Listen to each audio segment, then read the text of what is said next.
Good evening, everyone, and I'd like to call to order the regular meeting of the Town Council of the Town of Clarkdale for Tuesday, October 14th, 2025 at 6 p.m. in the Clark Memorial Clubhouse. Roll call, Vice Mayor Hunsetter. Here. Councilmember Babbitt Pierce. Present. Councilmember O'Neill. Here. Councilmember Jones. Present. And please note Mayor Prudhomme-Bauer is here. We have a quorum. Item number 3 is public comment. The Town Council invites the public to provide comments at this time. Members of the Town Council may not discuss items that are not specifically identified on the agenda.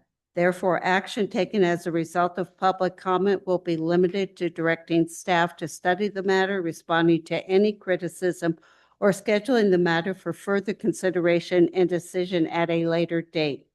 Persons interested in making a comment on a specific agenda item are asked to complete a brief form and submit it to the clerk and speak to that item during the meeting.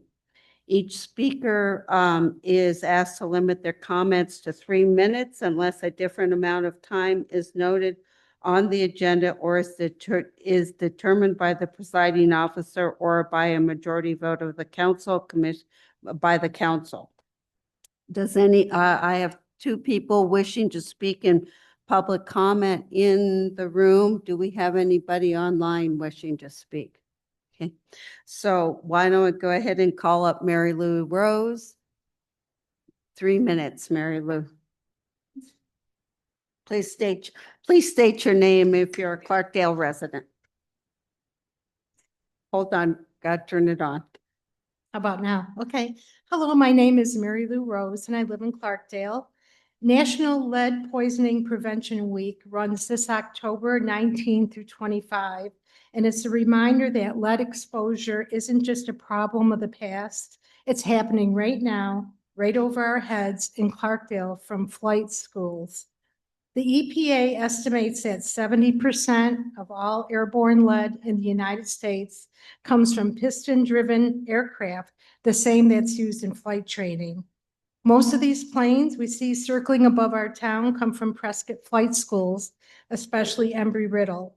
Every one of them burns leaded aviation fuel, the kind that was banned from cars decades ago because it was too dangerous for human health. Each time one of these planes performs a touch and go, it releases ultrafine lead particles into the air that can settle into the soil in our lungs.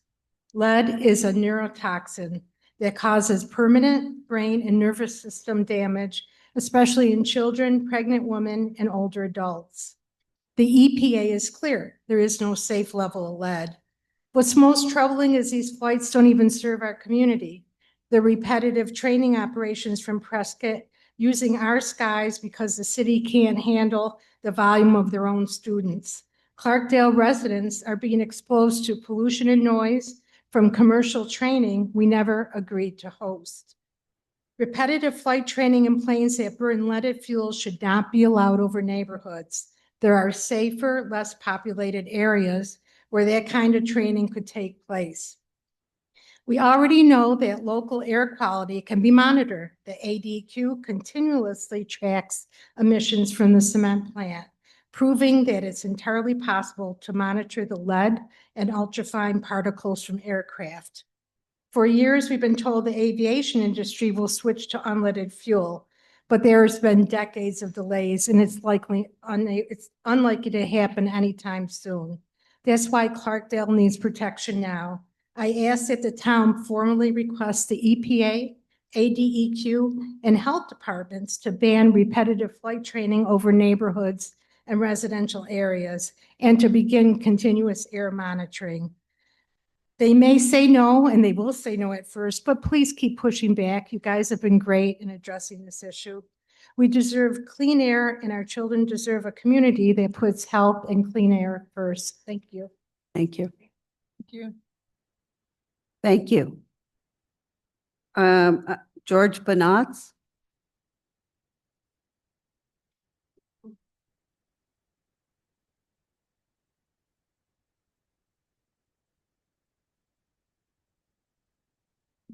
Mayor, councilpersons, staff, George Benatz, 117 Main Street.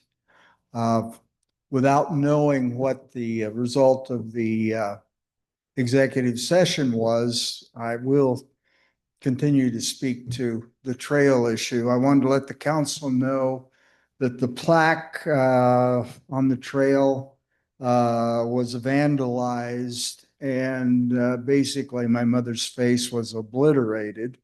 I took it upon myself using first a steel rotary wire brush and then a brass wire brush. I've brought it back to the point where she's recognizable. There are still some gouges there, but in order to get rid of the gouges, I would have to get rid of a lot of the features.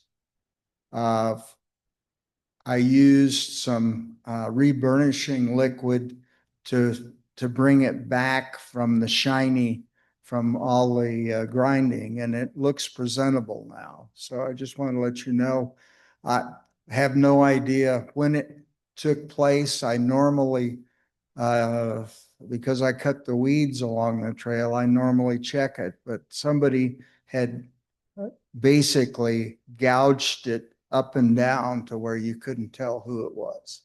Oh, okay. Anyway, that being said,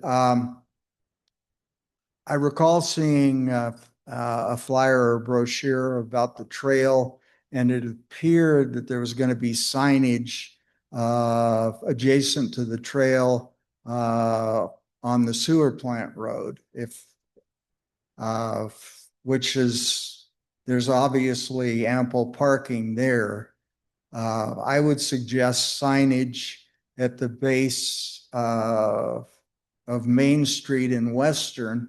There's not a lot of parking there, but most people start the trail right there if they're driving. There's one fellow that's there every day with his boxer, and he parks right there. If there was something that Public Works could do to kind of level that out, make the parking a little more available, I think that'd be a good thing. And then, as I understand, looking at the master plan, the trail actually goes over to, starts at Third North. Now, I don't think my mother ever walked that direction, but I would suggest signage there, to let people know that the trail continues. Now, my mother used to walk to Tuesday-Goot.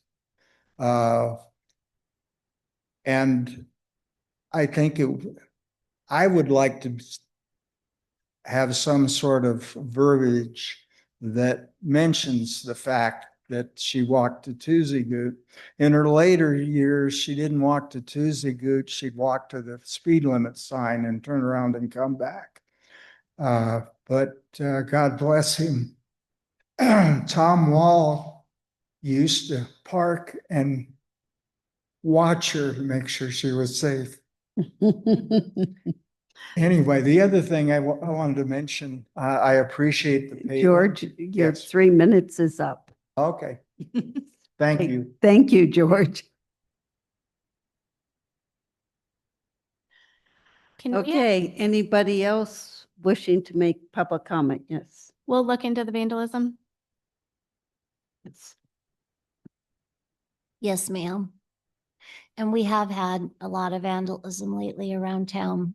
I know the chief and his team is working on it, but a lot of tagging and just mischief.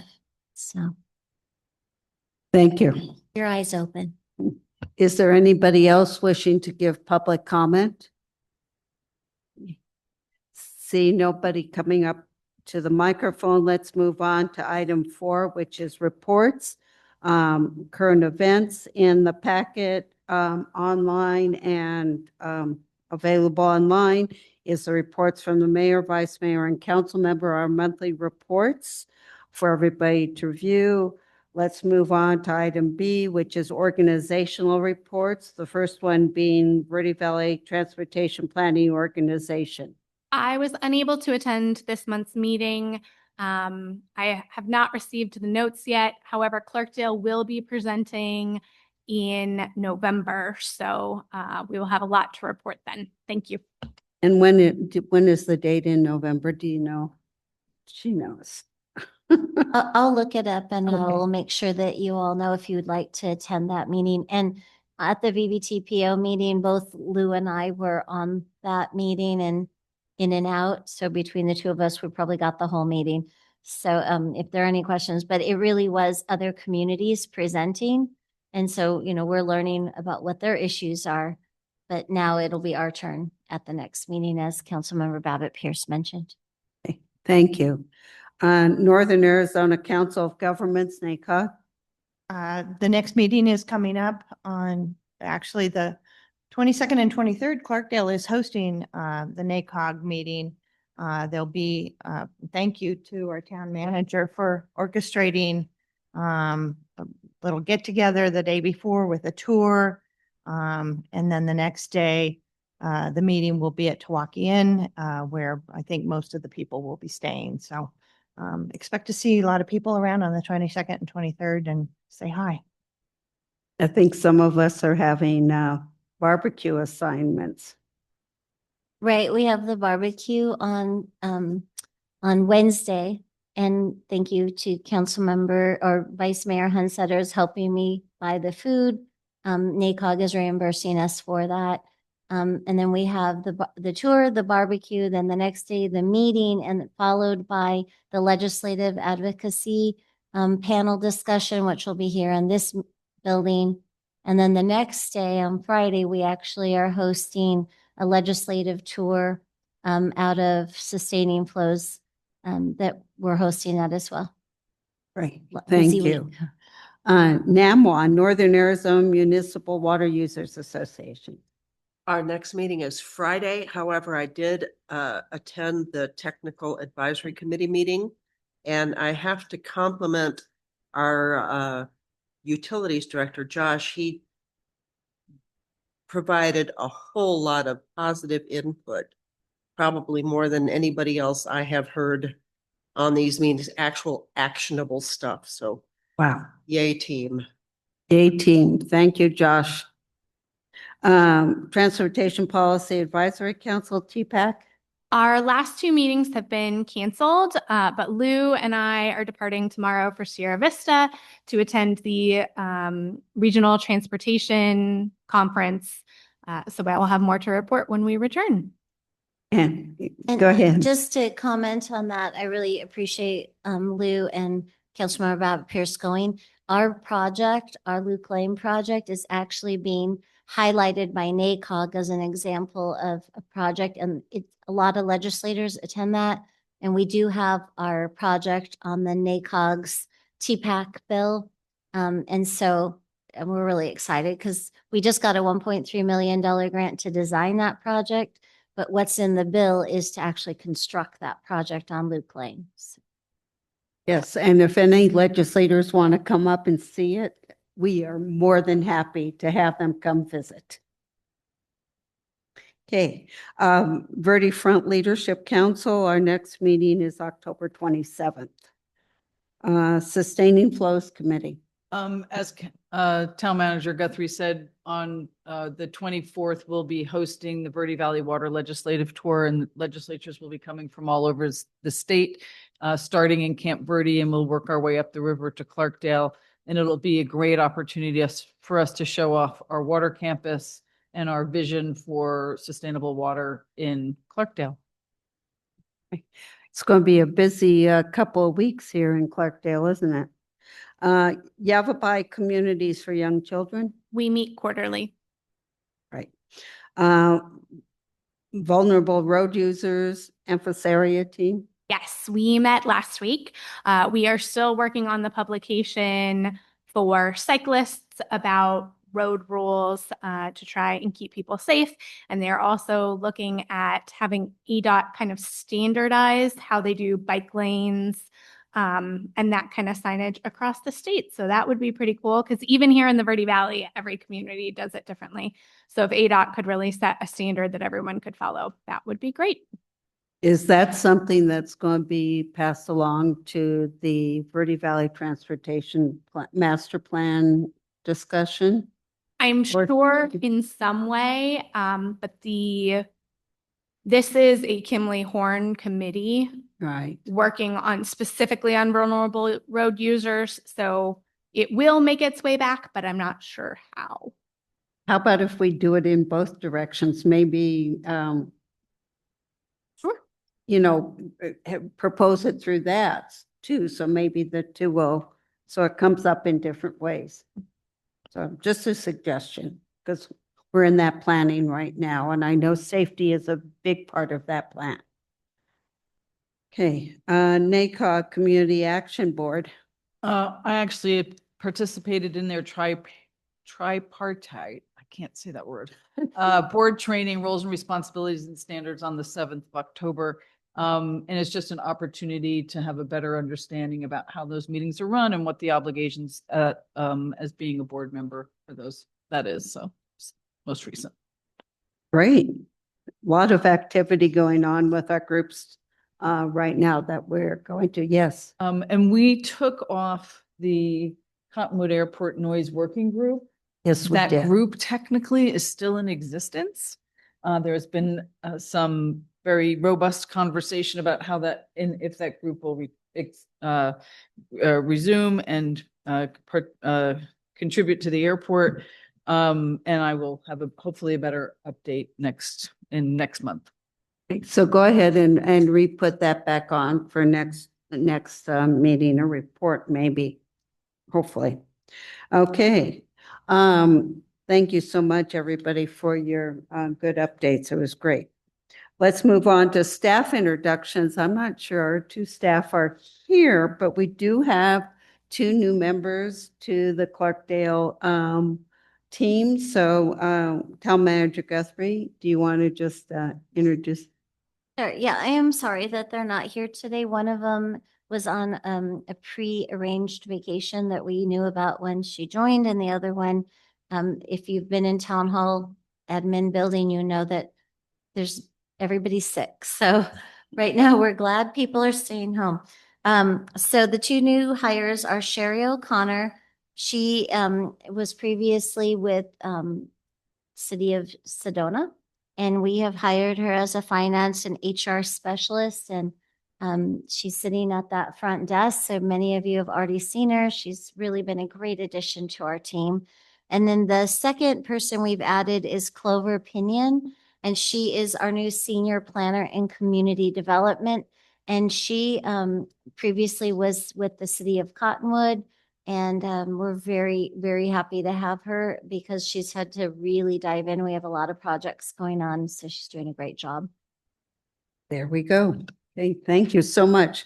Tell them welcome aboard, and hopefully we'll get to see them at one time, maybe here at council, or we'll see them as they're doing their job. Sherry, I've seen several times. Okay, let's move on to the consent agenda. We have several items on consent tonight. Approval of the minutes, budget transfers for 2024-25 fiscal year. We have resolution 1743, acceptance of streets into the Clarkdale street system inventory. This has to do with streets in the Mountain Gate subdivision. And we have several resolutions making appointments to Park and Recreation, Historic Preservation, Planning Commission, Municipal Property Corporation, the Public Safety Personnel Retirement System, Local Pension Board.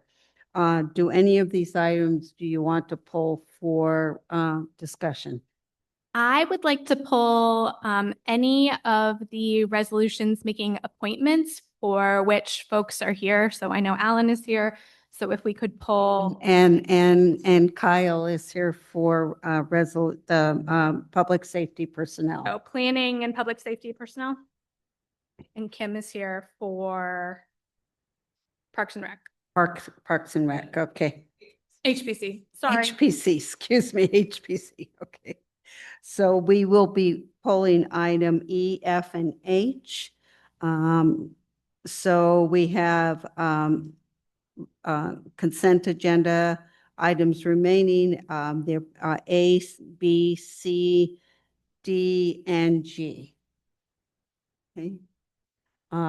Any question? If you don't have any questions on those consent agenda items, I will entertain a motion. Madam Mayor, I move that we approve A, B, C, D, G as presented. Okay. Is there- Second. Okay, it's been moved by Councilmember Babbitt Pearson, seconded by Vice Mayor Hunstetter to approve consent agenda items A, B, C, D, and G as presented. All those in favor say aye. All those opposed, hearing none, motion carried. So let's take item E, which is Resolution 1745, making appointments to the Historic Preservation Commission. This is to consider and act upon making that motion. I will let you, Councilmember Babbitt Pierce, comment on this one. Thank you, Mayor. Thank you to everyone who's willing to serve. And Kimberly, would you stand up so we can recognize you? Yay. Thank you. Welcome aboard. Welcome, Kimberly, to this. If there is no discussion on this, any further discussion, I'll take a motion on this item. And move that we approve Resolution 1745, making appointments to the Historic Preservation Commission and authorize the mayor and town clerk to execute all documents. Is there a second? I'll second. Okay, it's been moved by Councilmember Babbitt Pierce and seconded by Councilmember Jones to approve Resolution 1745, making appointment to the Historic Preservation Commission as presented. All those in favor say aye. Aye. All those opposed, hearing none, motion carried. Let's move to consent agenda item F, which is Resolution 1746, making appointments to the Planning Commission. And again, I'll have Councilmember Babbitt Pierce speak to it. Thank you. Thank you all for serving. Alan, would you stand up so we can recognize you? Thank you for. Hey, Alan. And with that, I move that we approve Resolution 1746, making appointments to the Planning Commission and authorize the mayor and town clerk to execute all documents. Is there a second to that motion? I'll second. Okay, it's been moved by Councilmember Babbitt Pierce and seconded by Councilmember Jones to approve Resolution 1746, making appointments to the Planning Commission as presented. All those in favor say aye. Aye. All those opposed, hearing none, motion carried. Okay, let's move down to consent agenda item H, which is Resolution 1748, making appointments to the Public Safety Personnel Retirement System, PSPRS Local Pension Board. Kyle standing in the back. Thank you. I can't quite see you from behind the, so let's recognize Kyle. Thank you for your willingness to serve. Thank you, Kyle. And I do just want to say that it is a long process to apply, to interview, to be accepted. Thank you all for your willingness to be part of our team. We really count on the advising that you do to help us make our decisions. So, thank you. And I too appreciate all of you stepping up and being appointed to these boards and commissions. It is really important. And I think somebody like Alan will say, yeah, and you get to do a lot of work for most of them, but they are interesting. You learn a lot about your town.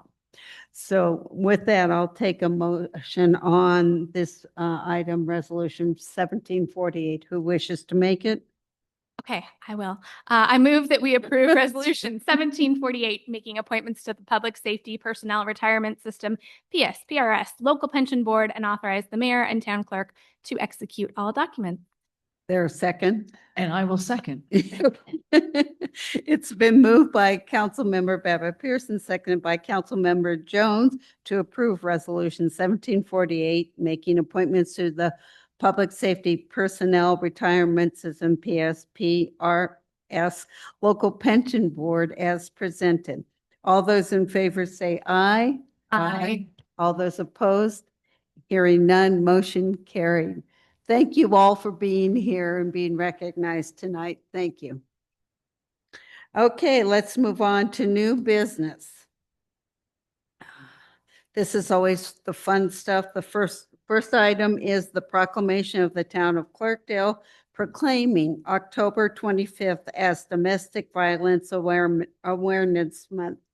I will read the proclamation, but we do have Verde Valley Sanctuary Board Member Holly Houlihan and Executive Director Jesse Johnson are here to read a statement and accept the proclamation. Just go ahead and stand up here and I'll read the proclamation.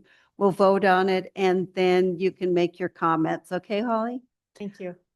Whereas domestic violence is a pattern of coercive control and abusive behaviors used to gain and maintain power and control over an intimate partner that can include isolation from family and friends, financial, emotional, and a physical abuse and sexual assault. Domestic violence knows no boundaries and impacts everyone regardless of race, religion, age, gender, sexual orientation, socioeconomic status, and geographic location. And whereas 41% of women and 26% of men report having experienced contact sexual violence, physical violence, or stalking by an intimate partner in their lifetime. And whereas domestic violence is a public health issue and affects all of us, and to address it, we must apply our collective attention and resources to interventions and address the consequences of domestic violence and the myriad of other issues, including mental and behavioral health, homelessness, and substance use disorders. And whereas Domestic Violence Awareness Month is a national campaign dedicated to raising awareness about domestic violence. Every October, organizations and individuals unite across the nation for a national effort to uplift the needs, voices, and experience of survivors, and the Town of Clarkdale Council is proud to join this effort. And whereas partnerships with community organizations, healthcare providers, and law enforcement help provide support for survivors, including trauma-informed advocates and support for those seeking help. And whereas survivors don't have to go it alone when they are ready. There are resources to help, including the Verde Valley Sanctuary, the National Domestic Violence Hotline, and Arizona Coalition to End Sexual and Domestic Violence Helpline, and Arizona 211. Therefore, be it resolved that on this, the 14th day of October 2025, by the Town of Clarkdale Council, that October is Domestic Violence Awareness Month. This month, we reaffirm our steadfast, unwavering commitment to helping survivors of domestic violence where they are and work tirelessly to provide the systems and support they need to heal, hold spaces for them to rebuild their lives and share their stories, and center our efforts to ensure no one is left behind and that domestic violence in all of its forms is not tolerated in our community. And with that, I'll take a motion to accept this proclamation. Madam Mayor, I move that we accept this proclamation. Okay, is there a second? I'll second. Okay, it's been moved by Councilmember Councilmember O'Neill, I'm used to it now, and seconded by Councilmember Babbitt Pierce to approve the proclamation declaring October 2025 as Domestic Violence Awareness Month. All those in favor of the motion, please say aye. Aye. All those opposed? Hearing none, motion carried. And Holly Houlihan from Verde Valley Sanctuary is here to speak too. Thank you, Madam Mayor and council members. We appreciate your support. The time has come for us to stop considering domestic violence a family or private issue because it impacts entire communities. Today, we recognize the important roles the public and private sectors, nonprofit organizations, communities, and individuals in helping to prevent and address domestic violence and create a culture that refuses to address abuse. Domestic violence affects thousands of people here in the Verde Valley and across Arizona, causes significant harm to physical and mental health survivors and their families, and undermines their economic stability and overall well-being. According to a report by the Arizona Coalition to End Sexual and Domestic Violence, in the calendar year 2013, 102 victims lost their lives in Arizona because of domestic violence. While significant progress has been made in reducing domestic violence and improving services and support for survivors, much work remains to be done to expand prevention efforts and provide greater access to safety and healing. The Verde Valley Sanctuary began 30 years ago, and our mission is to provide safety, services, and comfort to survivors of domestic violence and sexual violence. In fiscal year 2024-25, the agency provided services to more than 1,500 survivors of domestic violence and sexual assault, which included nearly 9,500 bed nights between our emergency shelter and transitional housing, and answered almost 1,300 crisis hotline calls, a 28% increase from the previous year. During National Domestic Violence Awareness and Prevention Month, we honor the tremendous dedication of advocates and service providers, honor the courage and resilience of survivors, and recommit ourselves to standing with them for safety, dignity, and justice. For those in need, our crisis hotline is open 24/7, 365. Please call 928-634-2511 or 1-800-930-7233. You may also visit verdevalleysanctuary.org. There's still much work to do, and it will take all of us to do it. On behalf of the Verde Valley Sanctuary, thank you, Mayor Robin Bauer, for your timeless efforts to support not only our agency, but also other nonprofits across the town of Clarkdale. And to all our council members, thank you for your proclaiming October as Domestic Violence Awareness Month. Thank you very much. Thank you. And if you and Jesse can come up here and I'll present the proclamation to you.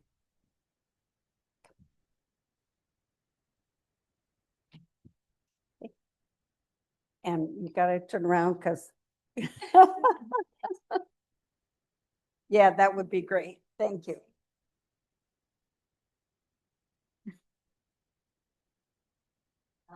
Thank you. Thank you very much. Thank you, Jesse, for all the work you do. And thank you, Holly, for your comments. Okay, let's move on to, it looks like equipment. So item 7B, which is Vermeer Hydro Vacuum Excavator. Discuss, consider, and act upon the purchase of a Vermeer Hydro Vacuum Excavator and associated equipment not to exceed $120,000. And Josh, you're here to speak to it. Good afternoon. Mayor. Welcome. How you doing? Council members, We're good. manager. For tonight, we're doing the Vermeer Hydro Vacuum Excavator. A Vermeer, consider and act upon purchase of a Vermeer Hydro Excavator and associated equipment not to exceed $120,000. Says the lead and copper rule revision that requires water systems to prepare, develop, and maintain an inventory of service line materials to identify the location of lead service lines. Utilities have prepared and created an inventory and must identify locations that contain unknown service line materials. ADQ and EPA regulations require utilities to locate these unknown service lines by excavating within 18 inches of each side of the water service meter and within 18 inches of the homeowner's house to determine the water line material to create a lead line inventory, if there is any lead line services in our town. A hydro vacuum excavator will enable utility staff to excavate service lines for material identification with ease, safety, and effectiveness, while minimizing impact on the homeowner's yard and mitigating the risk of hitting and damaging adjacent utilities and property. Additionally, the hydro vacuum excavator will be utilized for water and wastewater line repairs, potholing to locate utilities before digging, cleaning out vaults, and performing valve maintenance. The budget impact would be CIP VO2 enterprise operations and vehicle replacement. We had a vehicle that we were going to be replacing this year, but in lieu of that vehicle, we're going to actually be buying this, or hoping to buy this hydro vacuum excavator. I would view that as more important due to the amount of work that we have in order to do these lead copper lines. And then also we've taken money from our lead and copper rule revision compliance. We'll be utilizing a Sourcewell cooperative contract in order to purchase this. So it's a cooperative contract that's actually nationwide. So we get the best deal because we are a government entity. So staff recommends authorizing the town manager to sign all documents necessary to execute the purchase of the Mir vacuum excavator.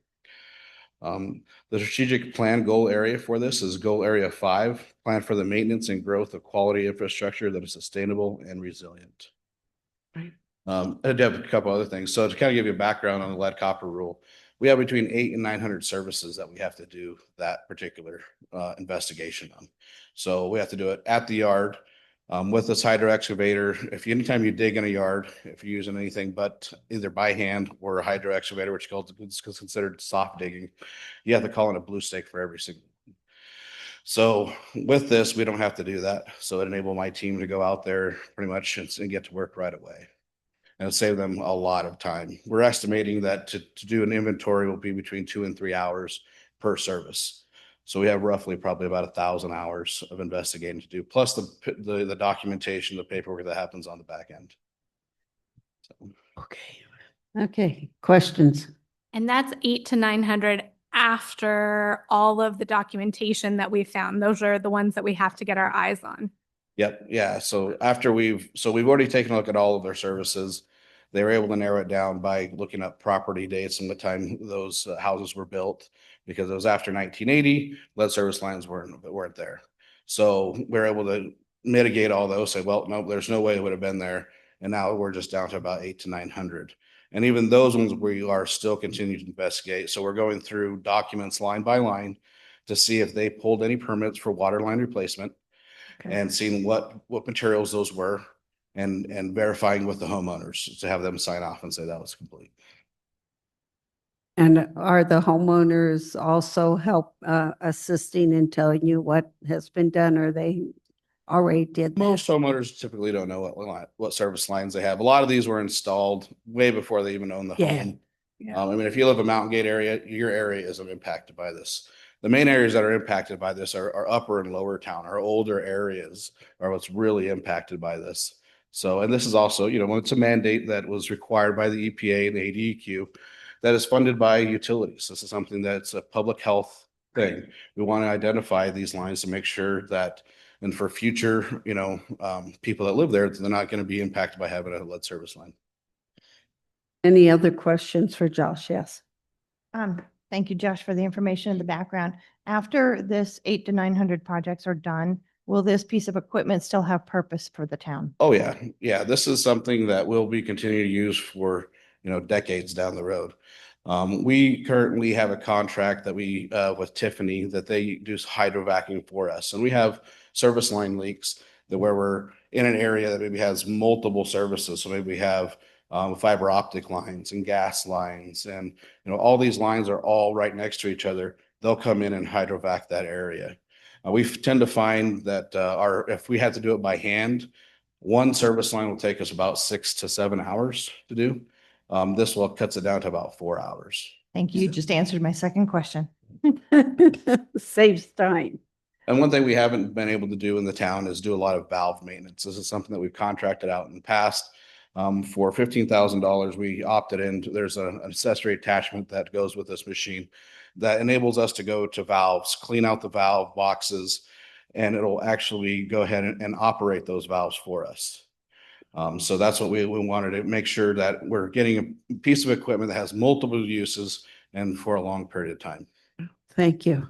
Any other comments or questions for Josh? Yes, I think Lou Anderson wants to come give a few comments here. Thank you, Mayor, members of council. I just wanted to mention that Josh actually gave up his vehicle, his town vehicle.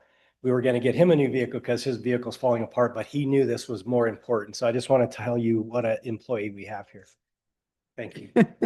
And Josh missed the compliment from Councilmember O'Neill during her report. She also pointed out a great job that you did on the NAMWA meeting. thank you. So. Great. Thank you. Thank you. Sorry, thank you for giving up your vehicle, even though So you get to drive the red one for a little bit longer. Yeah, it's been in the shop in and out for the last 3 weeks, but we finally figured out what was wrong with it and it's working fine. So, yeah. That, well, we try to use them as long as possible. It's really great that this, we're moving forward on this item by getting this excavator, and that it will have a lot of other uses for our town, and makes everybody's work schedule better and lowers costs because we're not having to have it done by somebody else for whatever, a valve or some other thing that we might need it for. So that's wonderful. So thank you, Josh, for all your work on this. Any other questions for Josh? If not, yeah, that's okay. Oh, do we know how to operate this piece of equipment? Well, maybe you guys don't, but but so when included in this is startup and training. I've been sending my guys, that was part of having Tiffany do it, is they worked side by side, shoulder to shoulder with their guys. So instead of them having maybe 3 guys on the crew, they had 2 guys to show my guys how to operate this almost the same exact equipment. Cottonwood also purchased the same exact unit. I sent them to Cottonwood to train with their guys and operate their unit. And then we also have a startup and training day for ours. So yeah, I'm trying to make sure my guys are fully understanding how to operate, maintain this piece of equipment because it is very expensive and it's a large piece of equipment. Yeah, it is. Yes. So, That's great. New skills that they're also getting. Yes. Okay. With that, if there's no other questions for Josh, I will entertain a motion. Madam Mayor, I move that the council approve the purchase of the Vermeer Hydro Vacuum Excavator and associated equipment not to exceed $120,000 and authorize the town manager to execute all documents. Is there a second? I'll second. It's been moved by Councilmember Jones and second by Vice Mayor Hunstetter to approve the purchase of the Vermeer Hydro Vacuum Excavator and associated equipment as presented. All those in favor of the motion, please say aye. Aye. All those opposed, hearing none, motion carried. Have fun purchasing it. We look forward to seeing it. Thank you. Okay, let's move on. Josh is going to stay up here for the next item, which is Midtown Pressure Reducing Valve Project.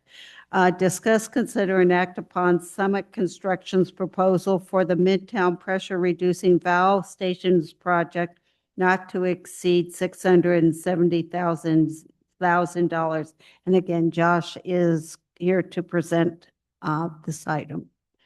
the Midtown Pressure Reducing Valve Station Project, we're here to discuss and let Summit Construction's proposal for the Midtown PRV station projects not to exceed $670,000. Background is the water distribution system pressure valves, or PRVs, control and reduce excessive high pressure to protect water mains, service lines, plumbing fixtures, and appliances from damage caused by pressure fluctuations or high municipal supply pressures, ensuring a constant, functional, and safe water flow throughout this system.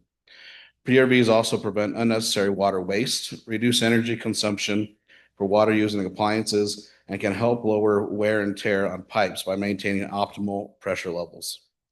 They hold a consistent downstream pressure even when the incoming supply pressure fluctuates, ensuring a stable water supply to connected systems.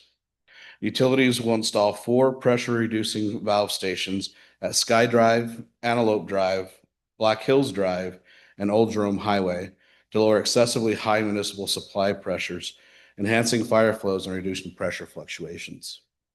We'll be utilizing a cooperative contract from the Pine Strawberry Water Improvement District, JOC RSQ 3142025, with Summit Construction. Summit Construction proposal for the Midtown PRV project estimated at amount $607,900. Budget impact would be WO2 Midtown PRV budget at $500,000 and W19 Haskell Springs North Tank Rehab budget at $375,000. We have $157,000 in expenses that for that project is completed. So we're going to be utilizing the $217,000 remaining to cover the additional expense for WO2. Staff recommends that the town council approve Midtown PRV's project proposal for Summit Construction and authorize the town manager to sign all documents necessary to execute the Midtown PRV's project. Allow the town manager to approve change orders up to the total project cost of $670,000. This aligns with goal area 5, planning for maintenance, growth, and of quality infrastructure that is sustainable and resilient. So, Any questions for Josh? My comment here is the residents and those there in that area are going to be very happy because we know there's been problems with the pressure and the water lines there, and they've had some issues in their homes or near their homes. So getting these pressure relief valves in is really important. And this is something that we knew was coming. This is part of our budget. And it's great that you, even though the cost was higher than we had anticipated, that you were able to come up with the needed dollars by the savings from the rehab of the Haskell Springs tank. So that's great to be able to have this done. And I'm glad to see this project get underway. great. I do have one question. I know because of the distribution of our water system, we've put in a couple of these over time. Are these the final ones? No. No. These are not. This is the start of the first 5. We have another 3 or 4 that we'll be installing later on in the future. But it's mainly, these are the ones that we have dig ready. So this area was kind of singled out as an area that was really needing it. The homeowners of this area, they all have a PRV at their home. So their line comes into a PRV and it lowers it for their house.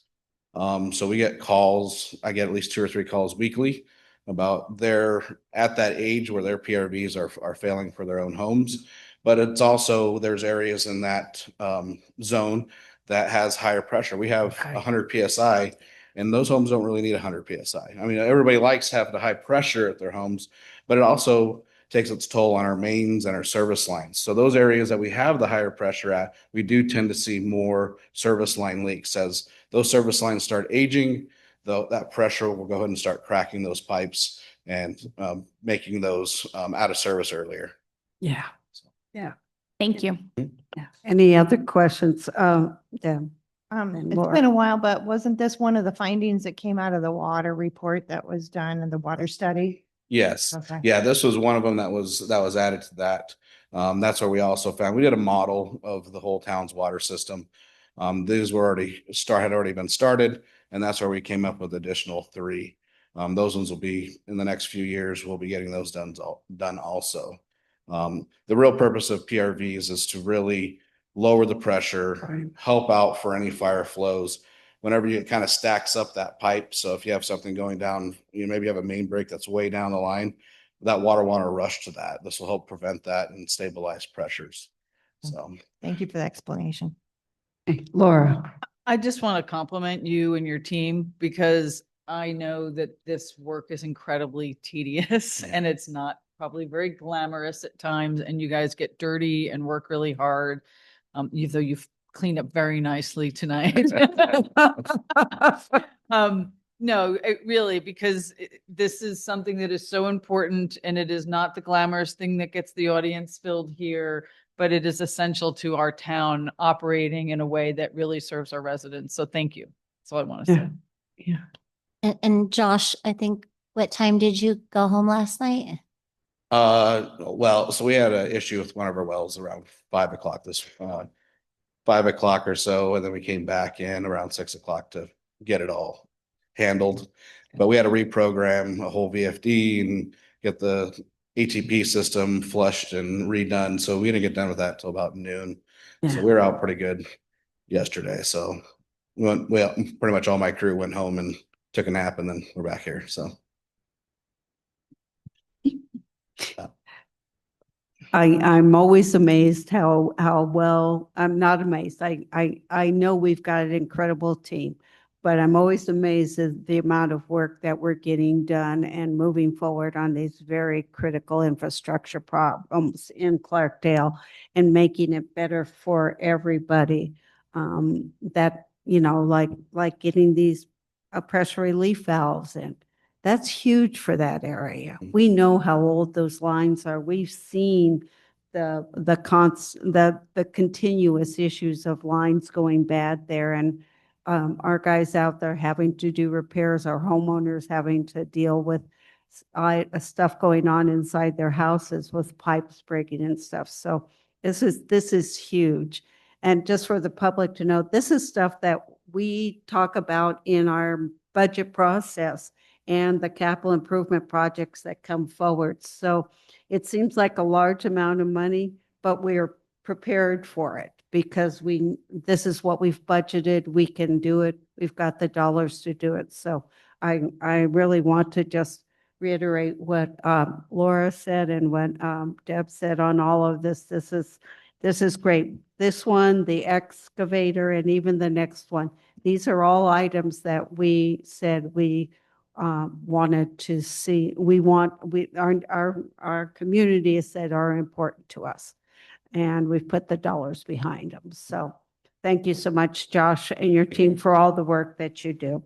On this, if there's no other questions, I'll take a motion. Madam Mayor, I move that the council approve Summit Construction's proposal for the Midtown Pressure Reducing Valve Stations project and authorize the town manager to execute all documents and approve change orders for a total project cost not to exceed $670,000. Is there a second? Okay, it's been moved by Council Member Jones and seconded by Vice Mayor Hunsetter to approve Summit Construction's proposal for the Midtown Pressure Reducing Valve Stations project as presented. All those in favor say aye. Aye. All those opposed, hearing none, motion carried. Thank you again, Josh. Okay, let's move on to item 7D, which is purchase of new vehicles for the police department. Discuss, consider, and act upon proposals from Sanderson Ford for the purchase of vehicles, Motorola radios, and Arizona Emergency Products for vehicles upfitting not to exceed $200,000. And we have Public Works Director Lou Anderson here to speak to this topic. Again, this is an item that we got grant funding for, and now we get to expend those dollars. So there. Thank you, Mayor, members of the council. Yeah, I was going to say, can you imagine DK and the town manager got another grant? $141,000. The grant was awarded April 29th of 25. The Arizona Energy Efficiency and Conservation Block Grant Program. The total amount was for 2 vehicles with all the equipment, electric vehicles. So the design for the charging station installation is not quite ready. We have the design completed. We are working with an electrician right now, and they think the total dollar amount for that is going to be about $10,000 for install. Okay. 16,000 for the electrical charging station, and then a little excavation. So we believe that the total for this will be about $235,000. But we're not quite there with the pieces of the charging station. So you're not voting on that. I just wanted to make a note of that. 2 Ford F-150 Lightning Super Crew Cab trucks are to be purchased from Sanderson Ford on state contract. They're $56,004.16, a total of $112,008.32. 2 Motorola radios to be purchased for an amount not to, or $14,000. And then the upfitting for these 2 vehicles by Arizona Emergency Products via City of Chandler Co-op in the amount of $36,889.19 per vehicle for a total of $73,778. The town of Clarkdale's financial operation guide allows purchases made by state contract or cooperative purchasing agreements without a formal bid process because it had already been completed. So for the two vehicles upfitting, and the total is $199,786.70. Shout out to Mike Brundridge for getting the quotes and running this down for us as well. We do have a budget for these at $241,000. And then also, I'd be remiss not to mention that we have budgeted $89,000 for a PD vehicle, which we will not use probably this year unless something the town manager and chief come across. So quite a savings for the budget this year. And let's see, Chief is here if you have operational questions, and if you want me to say the recommendation if there's no other further questions. Yes? Sorry, I was waving at the person behind you. Yeah. Throwing me off, guys. I'm not keeping over here and okay. Staff recommends authorizing the town manager to sign all documents necessary to carry out the purchase of the 2 electric police vehicles, 2 Motorola radios, and upfitting not to exceed $200,000. And Yes. I just want to add, I mean, Lou has done a yeoman's job of kind of herding this through the process. And the reason why we're separating these is because there's a wait to get the vehicles. So we want to get them on order, but we can't legally order them until you guys have authorized us to spend the funds. And again, this is grant funding. We're really excited to be able to get these vehicles to PD and to use the charging stations and really set that, you know, example. I think one of the vehicles is going to go to the SRO.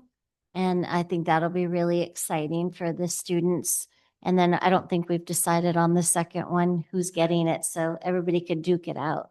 Chief, do you want to come up and say anything?